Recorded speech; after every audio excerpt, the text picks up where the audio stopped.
नमस्कार, आप देख रहे हैं ज्योतिष ज्ञान और आज हम बात करेंगे चैप्टर 13 में योग कारक, कारक, बाधक और मारक ग्रह कौन-कौन से होते हैं। आपने हमेशा सुना होगा ना कि ये ग्रह हमारी कुंडली में आकर योग कारक हो गया, ये मारक हो गया, ये हमें और क्षति पहुँचाने लगा। कैसे हम ये पता लगाएँगे कि योग कारक ग्रह कौन से होते हैं, कारक ग्रह कौन से होते हैं, बाधक कौन से हैं और मारक कौन से हो जाते हैं? इसमें एक टर्म और आ जाती है प्रबल मारक।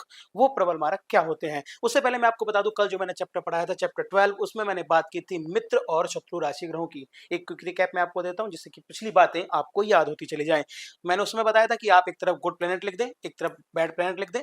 गुड प्लैनेट अच्छे जो ग्रह होते हैं हमारी कुंडली में सबके लिए अच्छे माने जाते हैं जिसमें सूर्य आत्मा का कारक होता है, मंगल शरीर का कारक होता है, चंद्र मन और माता का कारक होता है, बृहस्पति ज्ञान का कारक होता है। इसको एक तरफ लिखो, ये सारे हमारे लिए गुड प्लैनेट हैं यानी मित्र हैं ये चारों। इसके दूसरी तरफ आप लिख लीजिए शुक्र, शनि और शनि के साथ राहु और केतु। ये दोनों शनि की परछाइयाँ होती हैं। इनको हम बैड प्लैनेट में काउंट करते हैं क्योंकि शनि हमेशा दंड देते हैं, कर्मों का दंड देते हैं और उनके 2 हथियार हैं राहु और केतु। ये बहुत ज़्यादा अगर किसी को राहु और केतु की दशा चलती है, तो बहुत ज़्यादा दंड इन्हें प्राप्त होता है। शुक्र इच्छा पूर्ति का घर वैसे माना जाता है, लेकिन इच्छा पूर्ति के लिए ही मनुष्य गलतियाँ करता है, अनिश्चित दूसरे रास्तों पर जाता है और दंड को प्राप्त करता है। सबसे नीचे मैंने लिखा है यहाँ पर बुध। इसको समझना चाहिए। बुध को समझने से पहले हम बता दें कि ये कुछ ग्रहों के साथ इसकी मित्रता है और कुछ ग्रहों के साथ इसके संबंध अच्छे नहीं हैं। तो मंगल और चंद्र के साथ बस 2 ही ग्रह हैं जिनके बुध के साथ अच्छे संबंध नहीं हैं। मंगल और चंद्र के साथ बुध के अच्छे संबंध नहीं हैं। बाकी सूर्य, बृहस्पति इन दोनों के साथ बहुत अच्छे संबंध हैं। इधर बात करेंगे तो शुक्र, शनि, राहु और केतु इन सब के साथ बुध के बहुत अच्छे संबंध हैं। ये हुआ गुड प्लैनेट और बैड प्लैनेट। इन जब हम किसी भी कुंडली में एक से ज़्यादा ग्रहों की बात करते हैं, कैसे एक दूसरे के ग्रह के साथ आने के बाद वो फल देते हैं, वो कुंडली के साथ हम लोग इसको देख पाते हैं। तो बस अभी हम इतना समझ लेते हैं कि गुड प्लैनेट क्या होते हैं, बैड प्लैनेट क्या होते हैं। सूर्य, मंगल, चंद्र, बृहस्पति ये गुड प्लैनेट हैं। इनके साथ मैं बात करता हूँ बुध की, तो बुध मंगल और चंद्र के साथ मित्रता नहीं रखता है, शत्रुता रखता है और इसके अलावा वो सबके साथ मित्र होता है। तो चलिए आज के इस चैप्टर में हम बात करेंगे योग कारक, कारक, बाधक और मारक ग्रहों की। एक कुंडली आप ड्रॉ कर लीजिए। कुंडली ड्रॉ करना जरूरी है किसी भी चैप्टर को समझने के लिए। कुंडली ड्रॉ कर लीजिए। तो एक कुंडली आपने ड्रॉ कर ली। इसमें मैं ना ये बताऊंगा कि कौन सा ग्रह कैसे कारक बनता है, कैसे मारक बनता है, कैसे बाधक बनता है और कैसे वो प्रबल मारक बन जाता है। ये रूल्स ही हमें ये बताते हैं कि हम किसी भी कुंडली का निरीक्षण कैसे करें, उसकी विवेचना कैसे करें। तो सबसे पहले ये आप जान गए होंगे, ये जो चारों भाव हैं, ये कुंडली के केंद्र होते हैं और 1, 5 और 9 यानी पहला, 5वां और 9वां ये कुंडली का त्रिकोण भाव होता है। तो किसी भी चीज़ को समझने के लिए एक बात और छोटा-सा मैं आपको बता दूँ, पहले और 8वें घर का मालिक मंगल होता है, दूसरे और 7वें घर का मालिक शुक्र होता है, तीसरे और छठे घर का मालिक बुध होता है, चौथे घर का मालिक चंद्र, 5वें का शुक्र, 9वें और 12वें घर के जो स्वामी होते हैं वो देवगुरु बृहस्पति होते हैं और 10वें और 11वें घर के स्वामी शनि होते हैं। ये मैं इसलिए बता रहा हूँ क्योंकि हमें ये जानना ज़रूरी हो जाता है कि जब कुंडली में किसी भी घर पे कोई भी ग्रह आता है, तो वो किस तरह के परिणाम देता है। अब मैं बात कर रहा हूँ, मैंने यहाँ 1 लिखा, यहाँ 2, 3, 4, 5, 6, 7, 8, 9, 10, 11 और 12 ये एक मैंने कुंडली ड्रॉ कर ली। ये मैंने यहाँ 1 लिखा तो ये मेष राशि की कुंडली हो गई। मंगल इसके स्वामी ग्रह हो गए, स्वामी ग्रह हो गए। अब मंगल के साथ-साथ अब मैं आपको ये बताने वाला हूँ कि इसी कुंडली के आधार पर कि इसमें योग कारक ग्रह कौन से बनेंगे, मारक ग्रह कौन से बनेंगे, बाधक ग्रह कौन से बनेंगे और कारक ग्रह कौन से होंगे। तो सबसे पहले योग कारक की मैं बात करता हूँ। योग कारक ग्रह, योग कारक ग्रह वो ग्रह होंगे किसी भी कुंडली के जो हमें केंद्र में, जैसे ये केंद्र मैंने बताया 1, 4, 7 और 10। यहाँ पर मैंने लिखा 1, 4, 7 और 10 और दूसरा मैंने लिखा त्रिकोण यानी 1, 5 और 9, 1, 5 और 9। अब जैसे मैं मित्रता की बात कर रहा था, 1 और 8 के स्वामी मेष होते हैं। अब इनमें जो कॉमन है वो आपका योग कारक ग्रह होगा, वो बहुत अच्छा परिणाम देगा, जो यानी केंद्र का भी मालिक है और त्रिकोण का भी मालिक है। जो भी ग्रह केंद्र और त्रिकोण दोनों का मालिक होता है वो योग कारक ग्रह होता है। तो इस कुंडली में 1 हमारे पास कॉमन है और कॉमन का मतलब देखो ये किसी भी घर का स्वामी अलग-अलग है। जैसे 2 और 7 अगर यहाँ 2 होता, 2 और 7 का स्वामी 1 होता शुक्र, तो युग कारक हो सकता था, लेकिन ये अलग-अलग हैं सारे। अगर यहाँ मान के चलते हैं 10 यहाँ 11 होता, तो 10 और 11 घर का मालिक एक ही होते हैं शनि, तो वो भी कारक हो सकते थे, लेकिन इसमें ऐसा नहीं है। 1, 4, 7, 10, 1, 5, 9 तो इसमें सिर्फ एक ही हमारा कॉमन है और जो पहले घर का मालिक यानी जो हमारे लग्नेश हैं वही इस कुंडली में योग कारक ग्रह हैं। यानी जो त्रिकोण के मालिक होते हैं और जो केंद्र के मालिक होते हैं, और इनमें दोनों में जो कॉमन है वो योग कारक होते हैं। इस कुंडली में दूसरे ग्रह का यानी जो पहले घर के मालिक है मंगल ही हमेशा अच्छा करेंगे। मंगल इस कुंडली में योग कारक है। चलिए जी, इतनी बात आपको समझ में आ गई होगी। बहुत सिंपल सा एक बार फिर मैं बता देता हूँ। योग कारक ग्रह अगर हमें नाप करने हैं तो हम बहुत अच्छा फल देते हैं, बहुत अच्छा फल देते हैं। 1 4 7 10 यानी त्रिकोण, और दूसरा 1 5 9 केंद्र और त्रिकोण के जो मालिक होते हैं और जो इनमें कॉमन होता है वो योग कारक होते हैं। चलिए अब योग कारक के बाद अब मैं बात कर लेता हूँ कारक ग्रह की। योग कारक ग्रह बहुत अच्छा फल देते हैं। और अब मैं बात करता हूँ कारक ग्रह की। कारक ग्रह बेसिकली एक लाइन में समझे तो उसका एक ही रूल है, वो ये है कि त्रिकोण के मालिक योग कारक ग्रह होते हैं। त्रिकोण के जो ग्रह हैं वो योग कारक होते हैं। अब ये एक बात समझ लीजिए, मैं इसकी प्लेसिंग की बात नहीं कर रहा हूँ। अब पता लगा जी बल की मैं बात नहीं कर रहा हूँ। जैसे मान के चलते हैं 1 5 9 का जो भी स्वामी ग्रह यहाँ पर मैं देखता हूँ, तो भाई इसके कारक ग्रह सिंह पांचवा, पांचवें घर के मालिक 1 2 3 4 पांचवा घर, पांचवें घर के मालिक हम सूर्य की बात करते हैं, तो सूर्य इस कुंडली में, और ये 9 2 और 9 शुक्र, तो शुक्र और सूर्य इस कुंडली के कारक ग्रह हैं। अब ये इनकी पोजीशन अगर मैं देखूं, अगर पोजीशन के हिसाब से अगर आप जाओगे, अगर इस पोजीशन को अगर मैं छठे नंबर पे कर दूं, अगर छठे नंबर पे सूर्य की पोजीशन होगी तो ये आपके लिए placement matters, always remember placement matters.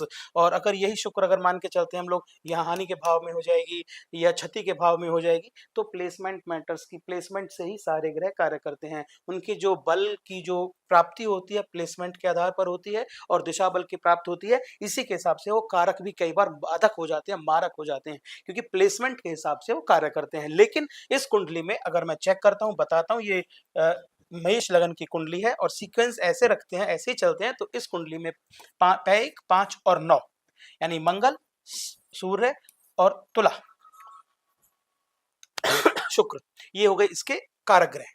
चलिए अब आगे बढ़ते हैं। ये दो चीजें मुझे लगता है आपको समझ में आ गई होगी। अब मैं बात करूंगा बाधक ग्रह की। बाधक ग्रह कौन कौन से होते हैं और इन्हें कैसे निकालते हैं। अब बाधक ग्रह इसी कुंडली में अगर हमें निकालना है, तो बाधक ग्रह निकालने और समझने से पहले आपको एक चीज मैं और समझा देता हूं, जिससे कि आप समझ पाए। किसी भी राशि में ना 3 चीज होती है। कुंडली 3 भाव की होती है, चर भाव की होती है, स्थिर भाव की होती है, और समभाव की होती है, द्विसंभाव की होती है। चर, स्थिर और द्विसंभाव, ये इस तरह कुंडली का किसी का भी प्लेसिंग होती है। इसको समझने के लिए आप 1 2 3 4 5 6 7 8 9 10 11 और 12 आप इस तरह लिख लेंगे। आप इस तरह लिख लेंगे, जिस ये भाव की बात हो रही है, प्लेसिंग की बात हो रही है, कि जैसे मान के चर पहले, चौथी, सातवीं और 10, इस भाव की जो कुंडली होती है वो चर लगन की होती है। स्थिर ये इस तरह की हो गई 2 5 8 और 11, और द्विसंभाव 3 6 9 और 12, ये द्विसंभाव हो गए। जिस कुंडली की मैं बात कर रहा हूँ ये एक यानी पहली, जिसमें ये चर लगन की कुंडली हो गई।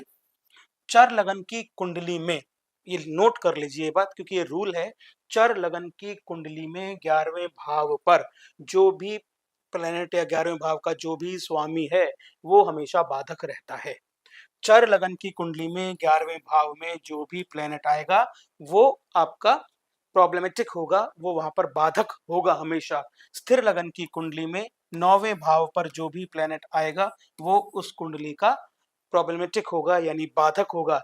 चर लगन में 11वें पे आएगा, स्थिर लगन में 9वें पे आएगा, और द्विसंभाव में वो 7वें प्लेस पर होगा।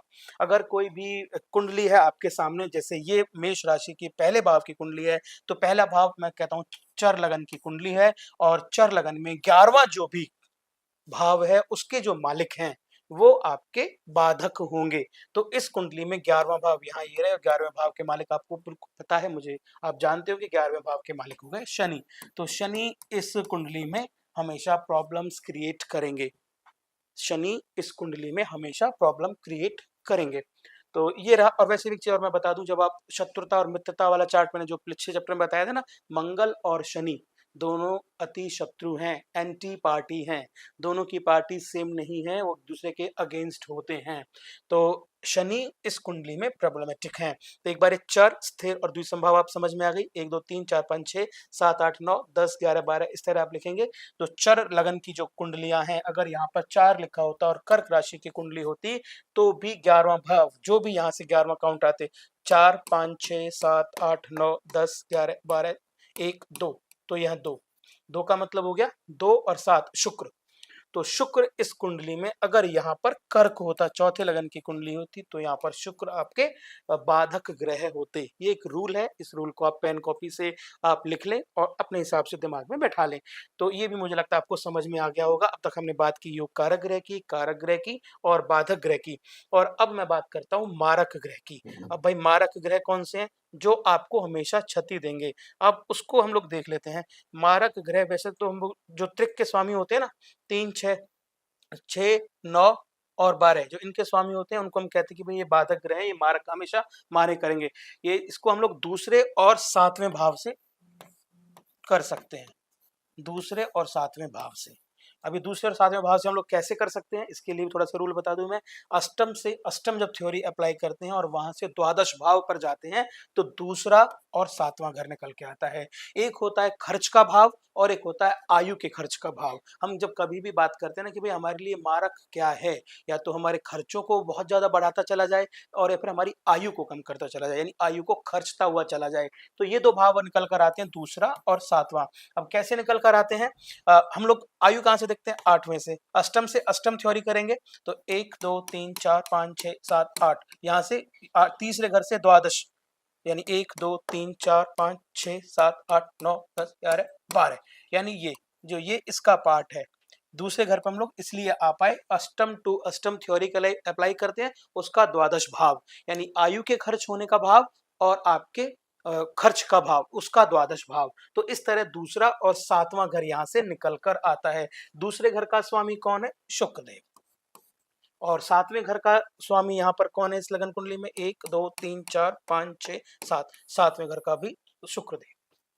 तो इस लगन कुंडली में, यानी जिसकी एक अगर यहाँ लिखा हुआ है मेष लगन की कुंडली है, तो इसमें दूसरा और सातवां भाव आपका मारक भाव बन जाता है। क्योंकि इसको समझ दिया मैंने आपको बताया कि अष्टम से अष्टम, क्योंकि अष्टम होता है हमारा खर्च करने का भाव, आयु के खर्च होने का भाव। जब हम मारक तत्व की बात करते हैं ना, तो आयु की बात करते हैं, कितनी आयु है उसको, अष्टम से अष्टम वहां पर उसकी नजर, उससे द्वादश भाव, अष्टम टू द्वादश, ये एक थ्योरी है। इस थ्योरी को आप याद कर लें, समझ लें, तो उस समय ये समझ में आएगा कि दूसरा और जो सातवां घर है वो आपका मारक हो जाता है।